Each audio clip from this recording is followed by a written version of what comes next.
Welcome back to Otome Hell. We're playing the Lady's Choice. We're going to see what happens at the afternoon gathering. We have picked the roguish gentleman as our choice, so we'll see what happens. But first, always save.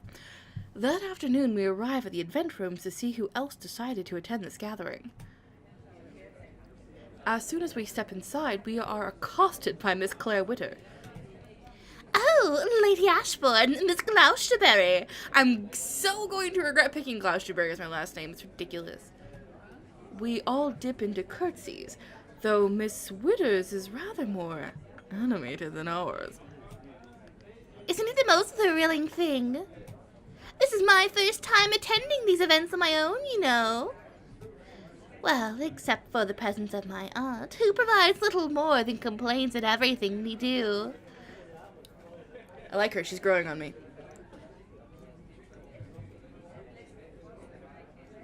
I like her hair, too. But now you've both arrived. I believe this will be a most splendid afternoon. Indeed it shall, Miss Witter. They sound too similar. I'm running out of voices. Oops.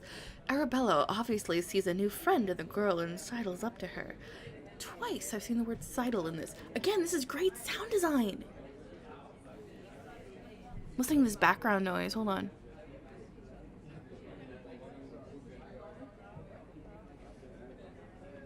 Only thing that would make it better would be some very light chamber music. Like, not quite as much as the ballroom scene from before, but just like a little bit of like, doo, doo, doo, maybe like Trolla. Is there anyone of note? Is there anyone of note here yet? No one except you, Lady Ashbourne. Arabella glances in my direction, a pleased smile gracing her lips. I do believe we shall get on very well, Miss Witter. Why? The small group of us, our trio, head to one of the vacant seats and settle ourselves in. It's not long until we have been served our tea, accompanied by a selection of fluffy delicacies. Are you here for a marriage match, Miss Witter? Are you here for a marriage match, Miss Witter? Marriage match? A marriage. We come together to celebrate marriage. Marriage match, Miss Witter?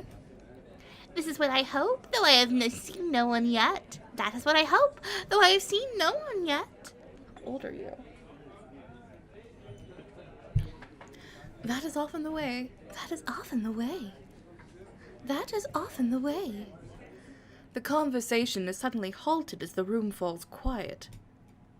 I turn in my seat to see what everyone has decided to stare at. Oh, what could it be? Whatever could it be? I soon discover the quiet is due to someone only now entering the hall, far later than what should be acceptable. It's not hard to distinguish it as Lord Stanton, merely from his tall stature alone. Is he that much taller than everybody else, though? Like, seriously. As he steps inside, there is the faintest twitter of whispers before everyone returns to their conversations. Before I do the same, I manage to catch Lord Stanton's eye. He smiles at me and dips his head in a formal greeting. I return the gesture, when suddenly I feel a hand rest on my arm. Ashe, would you care for more tea? I turn back to face my companions and nod at Arabella's question. You know, Lord Stanton, Miss Gloucesterbury. I don't approve. I don't approve at all. Reminder that he, like, frittered away his fortune. Or his father, I guess, frittered away their fortune. I think that's the implication. I guess, like, the dad was, like, a gambler and gambled away all their money. And then, I guess, Stanton did something similar, was the implication of all that jazz. Wow. Let's find out. We have not been formally introduced, no. Arabella soon changes the topic of conversation. There are many eligible men about, Miss Witter. It just seems to take a year of searching to find them. Your husband died a year ago! What the frick? I don't want. Come on. She laughs softly. And what of you, Lady Ashbourne? I heard there was talk of a possible engagement. Word truly spreads fast. I'm afraid that did not come to fruition Because you danced with some other dude. Friggin'. She doesn't seem to be affected in any way. But still.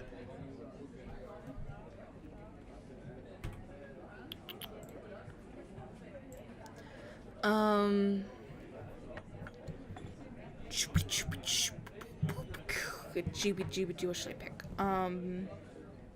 Let's see. How about I pick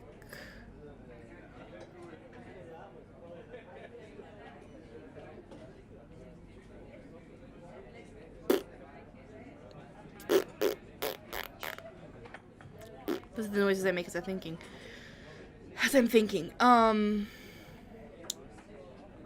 That one. Quite obviously a man not worthy of your time, Arabella. She gives a small nod of agreement. I agree. Why did the match not progress?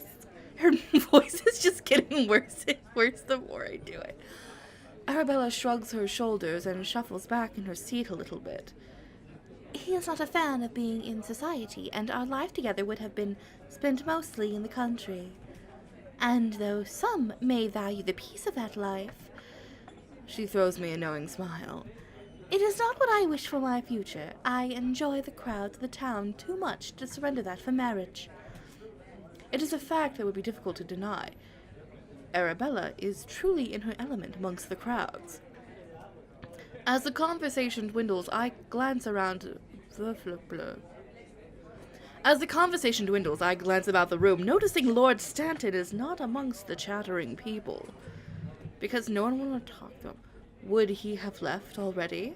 Were I not here? The welcome he received was not the most cordial. The thought is forced from my mind as Arabella and Miss I lost the ability to read for a minute here. The thought is forced from my mind as Arabella and Miss Witter grab my attention once more to talk of the latest London fashions. It is a couple of hours before I am left to myself.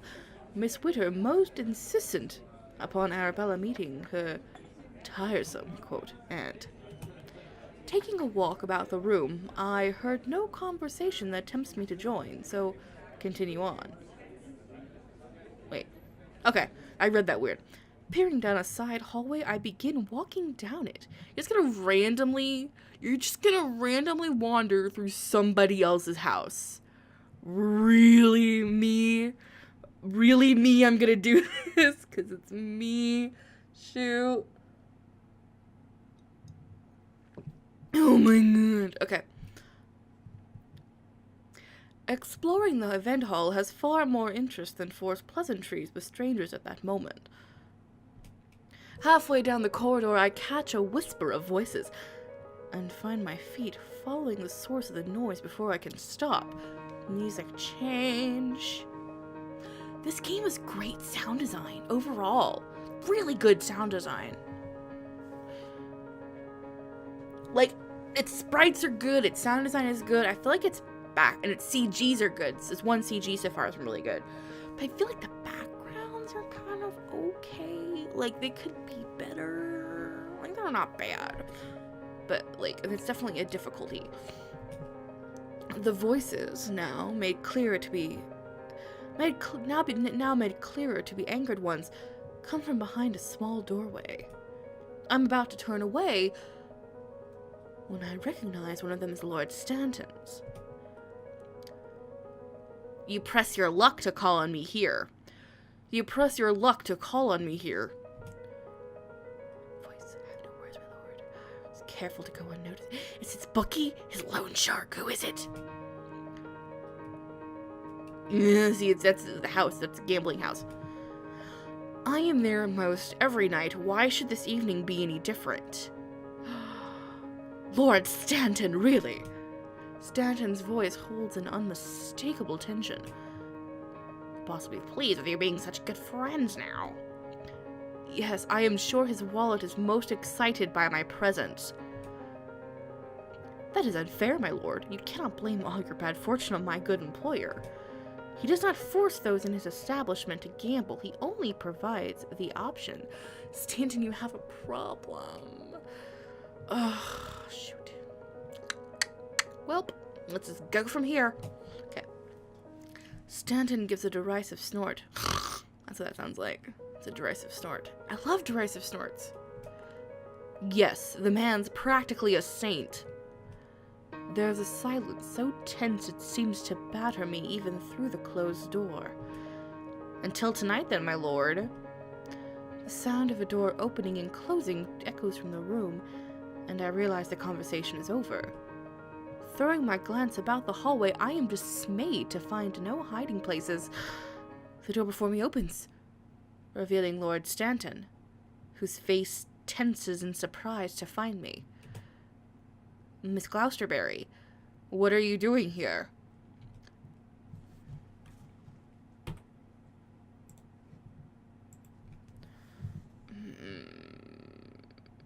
Yeah, I'm just gonna divert.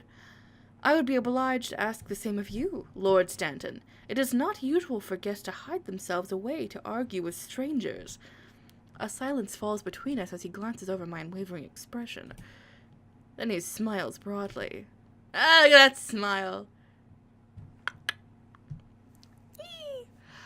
It is not unusual, Miss Gloucesterbury, but it does make for a good tattle for the masses. He offers his arm towards me. Shall we not return to the hall? We proceed down the hallway together, and I speak to break the silence.